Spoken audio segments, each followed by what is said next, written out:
Vanamma.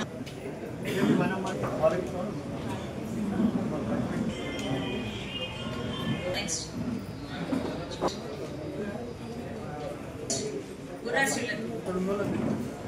ముదసాని Bhagyamma, Chittireddy Padma. Sir Sura Swaroop, Errolla Sulochana, భోజనం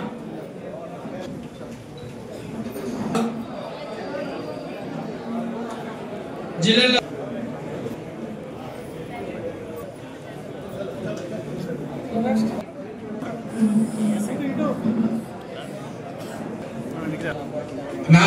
okay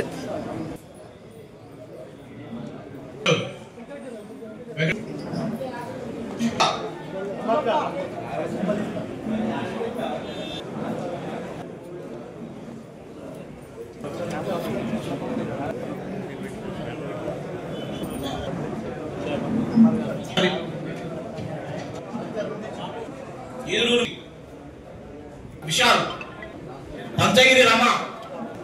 next పోయిన చిన్న చిమ్మది చామది అక్కంపేట. నెక్స్ట్ ఆత్మగురు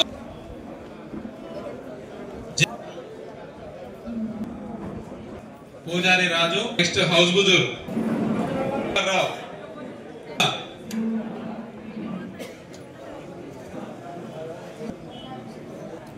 కుండే రవీంద్రనాథ్, పెంచుకల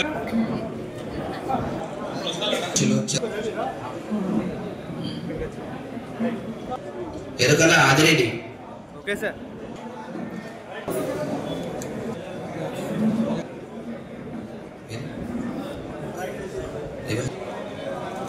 సారమ్మ. నెక్స్ట్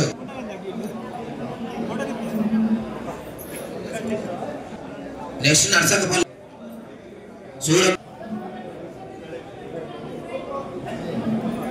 అరుణ తాజమియా. నెక్స్ట్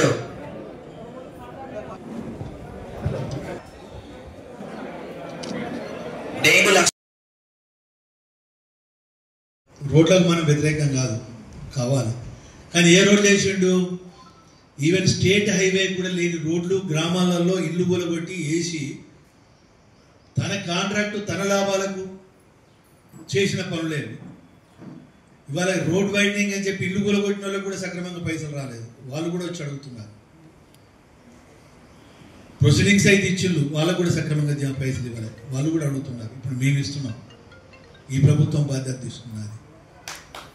ఇవాళ మనం చూసినాం, మొన్న నేను కొన్ని గ్రామాలు రామారం గ్రామమే ఉండొచ్చు, లేదా అక్కడ చూసినాం. ప్రతి గ్రామంలో చూడండి, 2 బస్సులు పోతే మనకు రోడ్డు సరిపోతుంది. 2 బస్సులు పోవాలి, అటు నాలా ఉండాలి, ఇటు నాలా ఉండాలి, డ్రైనేజ్ ఉండాలి. కానీ ఈవెన్ హైవేలో లేని సీసీ రోడ్లు వేసి, ఎందుకంటే ఆ సీసీ రోడ్లలో రూపాయి ఖర్చు పెడితే 40 పైసలు మిగులుతాయి వాళ్ళకి.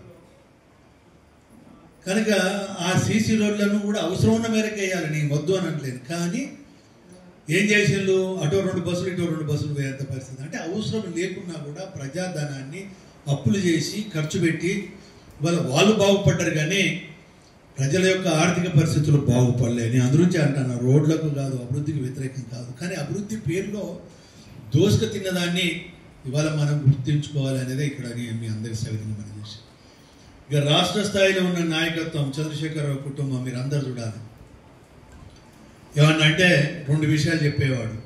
కాళేశ్వరం ప్రాజెక్టులు కడుతున్న మొత్తం సస్యశాలం అయిపోతుంది అని అన్నాడు. కానీ ఆ కాళేశ్వరం ప్రాజెక్టులు కూడా ఏ విధంగా పేక మెడలాగా కూలిపోయినాయో మీ అందరికీ తెలుసు. మేడిగడ్డ కానీ, అన్నారం కానీ, సుందిల్ల కానీ అది అప్పు చేసి కట్టినాయి, అవి నిర్వీర్యమే అయిపోయినాయి. గత వర్షాకాలం అక్కడ నీళ్లు దొరకలే మనకు, ఈ వర్షాకాలం నీళ్లు దొరకలే.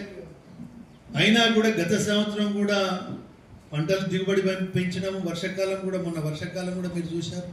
ఇప్పుడు యాసింగి వాళ్ళ గవర్నమెంట్ ఉన్నప్పుడు 30,000 ఎకరాలకు యాసింగ్ వేసేవాళ్ళు, ఇవాళ 50,000 ఎకరాల పైన వేసిన వాటిని కూడా కాపాడుకునే ప్రయత్నం చేస్తున్నా. అంటే గత 2 సీజన్ల నుండి అవి నిర్వీర్యం అయిపోయినాయి. పోయిన వర్షాకాలం పోయింది, యాసింగ్ పోయింది, ఇప్పుడు వర్షాకాలం పోయింది, మళ్ళీ యాసింగ్ పోయింది.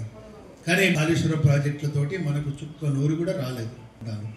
అప్పు మీ పేరు మీదనే, మీ నెత్తి మీద అప్పు ఉన్నది. వాళ్ళ ప్రభుత్వం అంటే ఎవరో కాదు, ప్రభుత్వం అంటే మీరే. వాళ్ళ మీకు ఎన్నికలప్పుని అనేవాడిని ఒక్కొక్క నెత్తి మీద పుట్టవే బిడ్డకు 2 లక్షల అప్పు అని. కాదు, 2 లక్షలు కాదు, ఇప్పుడు అది 5 లక్షల పైన దాటిపోయింది. ఒక్కొక్క తలకాయ మీద 5 లక్షలు, అంటే కడుపులో ఉన్న బిడ్డకు. అయితే ఈ ప్రభుత్వం ఏంటి, మా ప్రాధాన్యత ఏంటి అని అంటే అభివృద్ధి అవసరం మేరకు చేస్తాం. దానికన్నా మించి ఏంటి అని అంటే ఇవాళ ప్రజల యొక్క ఆర్థిక పరిస్థితిని అభివృద్ధి చేయాలి. అందునుంచి గౌరవ ముఖ్యమంత్రి గారి ఆలోచన ఏంటి అని అంటే ప్రతి ఇంటికి వాళ్ళు ఆర్థికంగా అభివృద్ధి చెందడానికి వాళ్ళకు ఏదైనా ఒక స్కీమ్ చేరాలి. ఈ యొక్క కళ్యాణ్ లక్ష్మి, షాదీ ముబారక్ వీటి గురించి నేను చెప్పడం లేదు, అంటే ఇతర ఇంకా కార్యక్రమాలన్నింటిలో కూడా.